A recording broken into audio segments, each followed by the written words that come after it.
Narito ang ikalawang yugto ng misteryosong binata. Labis na ikinamangha ng binata ang kanyang kapaligiran, kaya ito ay naglakad-lakad at sumuot-suot sa ilalim ng damuhan. Ang misteryosong binata ay nagpatuloy lang sa kanyang pagsuot-suot sa kabundukan.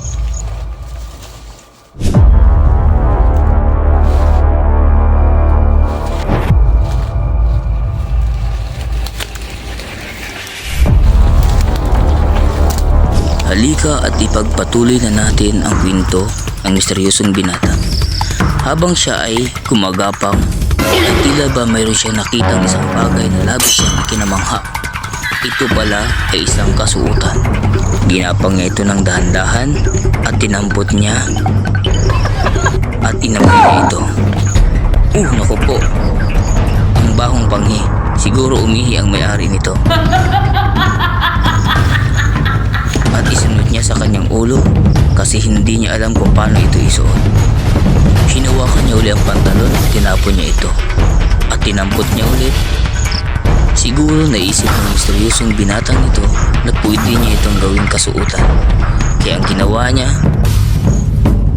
ay kinuha niya ito at sinubukan niyang isuot ang pantalon.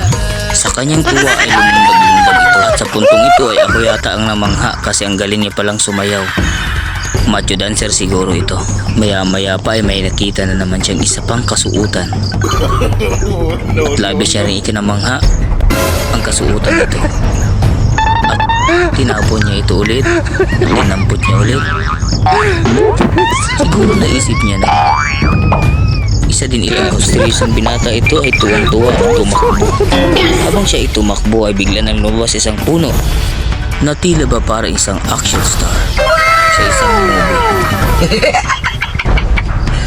Maya pa ang binata ay naglalakad-lakad. Habang sa kanyang paglalakad-lakad sa masukal na damuhan, may nakita siyang isang kakaibang bagay at tinalon niya ito at tiningnan. At labis siyang ikinamangha uli. Nang tiningnan niya ito, ay naisip niyang pwede niya itong gamitin. At tinisting niya ito.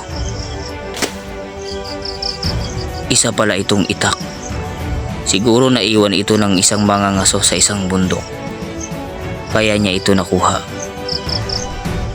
Maya-maya pa habang kinakabit niya ito sa kanyang katawan, ay labis akong namangha.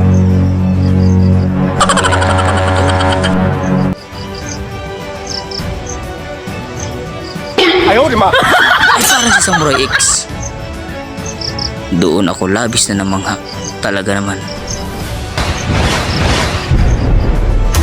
At galing pala ito sa martial art.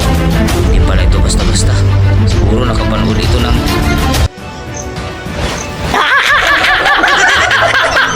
hindi naman siguro ito lasing. Yun, nagpapugi lang pala. Talaga namang misteryosong binatang ito ay piling pugi talaga. At sa kanyang pagpipiling-piling pugi ay nag-exhibition siya. Ano kaya ang kanyang gagawin?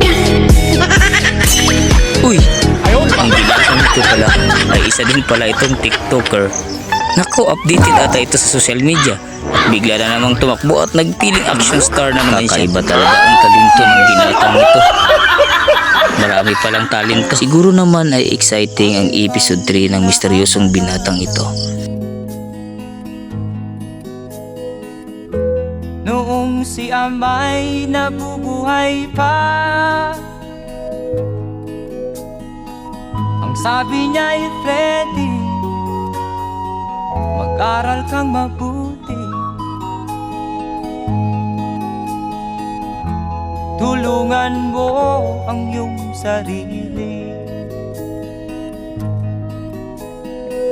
Ang nais niya'y hindi nasunod,